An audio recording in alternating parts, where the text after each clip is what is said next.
সাংবাদিক বৈঠকে SSC chairman সরাসরি নজর রাখবো সেদিকে। ৫,০০০ জনের ব্যাপারে তাদের যে সন্দেহ প্রকাশ করেছিলেন বা তাদের বক্তব্য ছিল যে এই ৫,০০০ জনের নিয়োগ, ফলে ৫,০০০ জনের ব্যাপারে এবার আমাদের কলকাতা হাইকোর্টে এর আগেও ৫,০০০ জনের সবার ক্ষেত্রে না হলেও বেশ কয়েকজনের ক্ষেত্রেই আমাদের কিন্তু সুপারিশপত্র বাতিল করবার নির্দেশ এসেছিল এবং আমাদের মাধ্যমিক বোর্ড তারাও কিন্তু নিয়োগপত্র বাতিল করেছিলেন। তা কিন্তু এবারে যেটা ঘটল যে ওইটাতে অভিযোগ ছিল, সুনির্দিষ্ট অভিযোগ ছিল, সিবিআই তাদের তথ্য প্রমাণ সহকারে তাদের অভিযোগ জানিয়েছিলেন, আমরাও কিছু কিছু জিনিস খতিয়ে দেখে জানিয়েছিলাম। এর ভিত্তিতে মহামান্য হাইকোর্ট একটা সিদ্ধান্ত আগে নিয়েছিলেন, কিন্তু বাকি যে ওই প্রায় ২৪,০০০ এবং তার থেকে ৫,০০০ বাদ দিলে যে বাকি ১৯,০০০ তাদের ব্যাপারে যে কি অভিযোগ আছে, কি সুনির্দিষ্ট অভিযোগ আছে, এটা রায়টা পুরোটা না পড়লে আমি বুঝতে পারবো না। কিন্তু আপাত দৃষ্টিতে মনে হচ্ছে যে খুবই কঠোর একটি রায়, যে যেহেতু ৫,০০০ জনের ব্যাপারে অভিযোগ আপাত দৃষ্টিতে যা জানতে পেরেছি সিবিআইয়ের রিপোর্ট থেকে এখনো, আর তার ভিত্তিতে যেহেতু ২৪,০০০ জনের পুরোপুরি নিয়োগ বাতিল হয়ে গেল, এর জন্য আমার মনে হয় যে আমাদের শীর্ষ আদালতের দ্বারস্থ হতেই হবে। এটাই আমার আজকের বলবার উদ্দেশ্য, প্রেস কনফারেন্স ডাকবার উদ্দেশ্য।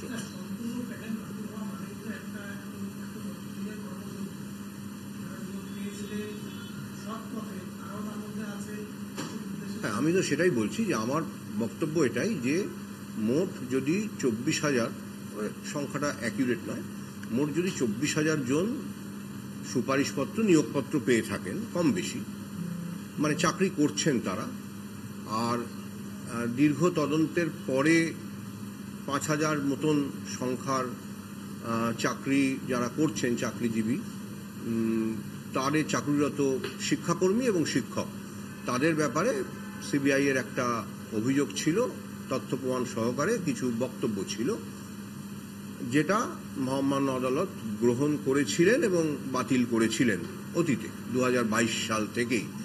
তা আজকে নতুন তথ্য প্রমাণ আমাদের কাছে অন্তত তো তেমন কিছু নেই, তাহলে যে পুরো ২৪,০০০ জনের যে তালিকা বাতিলের যে রায়, তার বিরুদ্ধে আমরা শীর্ষ আদালতে আছি।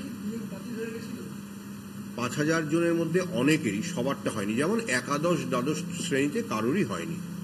আপনারা জানেন যে একাদশ দ্বাদশ শ্রেণীর যখন মানে বাতিল হতে পারে এরকম একটা অবস্থায়, সেই সময় সেই প্রার্থীরা তারা চলে যান মহামান্য শীর্ষ আদালতে এবং ওএমআর আপলোডের যে রায় প্রাথমিকভাবে ছিল সেইটি বাতিল হয়।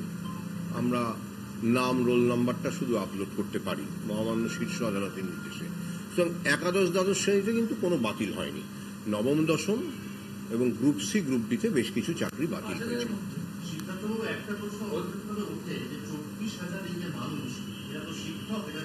না, শিক্ষক না, শিক্ষক শিক্ষাকর্মী মিলিয়ে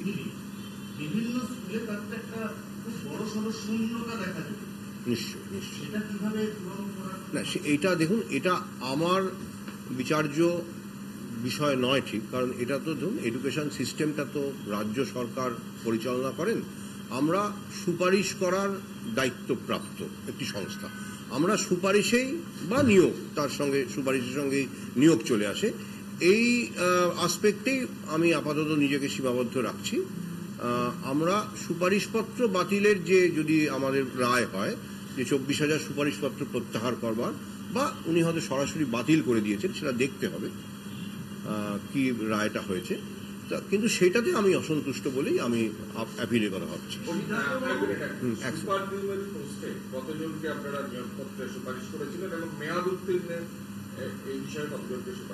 আমাদের সুপার নিউমারি পোস্টে যাদের নিয়ে তদন্ত, তাদের থেকে একজনকেও সুপারিশ করা হয়নি। আমাদের সুপার নিউমারি পোস্টে আপনারা জানেন ফিজিক্যাল এডুকেশন, ওয়ার্ক এডুকেশন, যেটা কিনা নট আন্ডার ইনভেস্টিগেশন, হ্যাঁ, তাদের মধ্যে ১২৮০ জনকে সুপারিশ করা হয়েছিল, কিন্তু ওটা কিন্তু নট আন্ডার ইনভেস্টিগেশন। আমাদের group C, group D, class 9, class 10 এই 4টে সেক্টরে যা সুপার নিউমারি পোস্ট ক্রিয়েটেড হয়েছিল, সৃষ্টি হয়েছিল, অতিরিক্ত শূন্যপদ, সেগুলো কিন্তু আমাদের একটিও সুপারিশ করা হয়নি। মেয়াদ উত্তীর্ণের ক্ষেত্রে আমাদের নবম, দশম এবং একাদশ, দ্বাদশে আমাদের যে তথ্য আদালতে আমরা দিয়েছি তাতে আমরা বলছি যে আমাদের 185 ছিল যাদের র্যাঙ্ক জাম্পিং এবং আউট অফ লিস্ট যেটা বলেছিলাম আমরা, সেটা এভিডেভিডই আমাদের দেওয়া আছে 9, 10 এবং 39, 39 হচ্ছে 11, 12-এর ক্ষেত্রে। আর একটা মেয়াদ উত্তীর্ণ সংখ্যা আছে 130-এর কাছাকাছি, যেটা কিনা 3রা আগস্ট 2020-তে দেওয়া, সেটা কিন্তু অন মেরিট দেওয়া। এবং পরবর্তীকালে আপনারা হয়তো জানেন যে সিঙ্গল বেঞ্চ, কলকাতা হাইকোর্টের সিঙ্গল বেঞ্চে এই ইস্যুটি নিয়ে দীর্ঘ শুনানির পরে 2জন এমন চাকরি প্রার্থী আছেন যে দুজনকে কলকাতা হাইকোর্ট মানে মহামান্য সিঙ্গল বেঞ্চ, মহামান্য বিচারক বিশ্বজিৎ বসু, তার এজলাসও 2জন চাকরি পেয়েছেন। ফলে ওই 3, 8, 20-র ব্যাপারেও একই রকম রেকমেন্ডেশন হয়ে গেল, মানে যে রায় হয়ে গেল, এটাও একটা অবশ্যই বিচার্য বিষয়। যাই হোক, সেটা তো আমাদের দেখতে হবে, পুরোপুরি রায়টা না দেখে বলতে পারবো না। মোটামুটি 130-এর মতো সংখ্যাটা,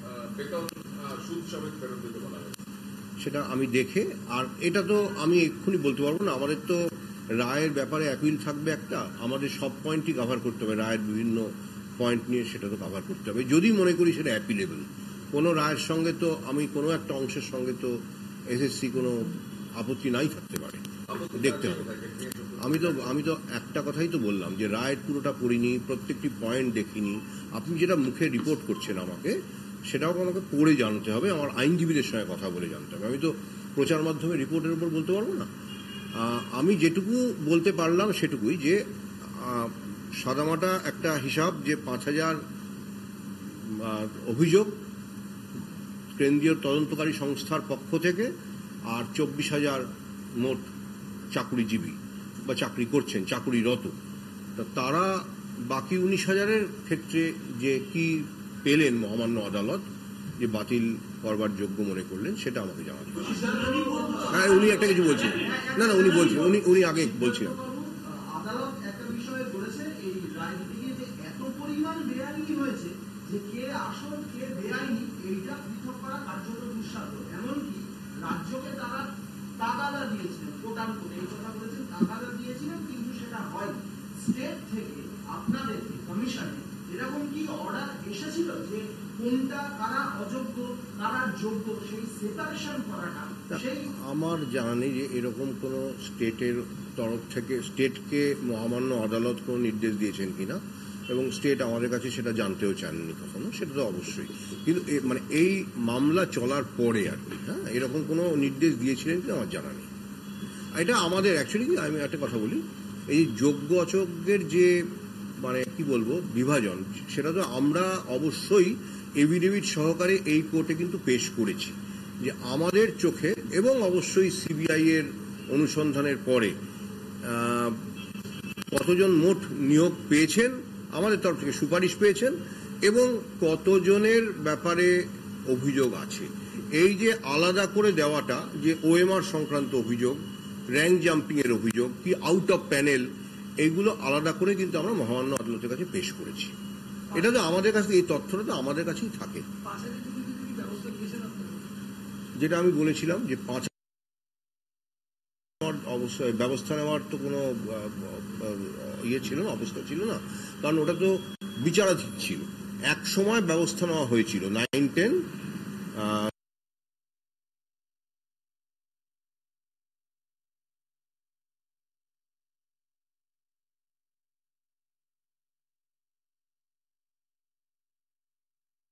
আমাদের কাছে সিবিআই যেটা দিয়েছেন সেটাই আছে, সেটা নেই। সেটা থাকলে তো এত সমস্যা হতো না। সিবিআই যা টোটাল যা ছিল প্রায় 23 লক্ষ মতন আমাদের ওএমআর ছিল, সেটাই দিয়েছেন। তবে পুরোটা দিতে পেরেছেন কিনা দেখুন, আমরা তো 23 লক্ষ যাচাই করিনি আগে।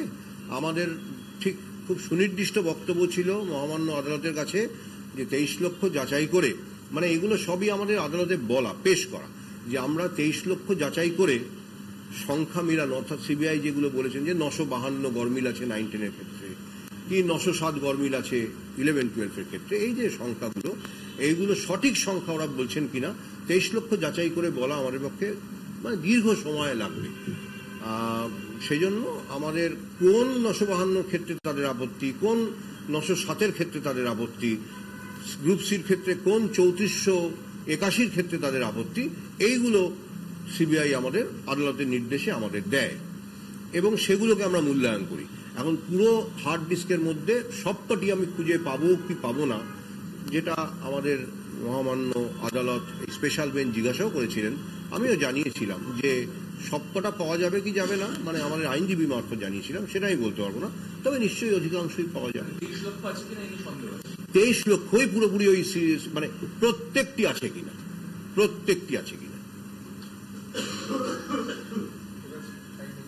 কারণ আমরা পুরো হার্ড ডিস্ক নিশ্চয়ই দেখিনি, দেখা সম্ভব নয়। দেখা যাক, আইনজীবীদের সঙ্গে কথা বলে কবে যাওয়া যায়।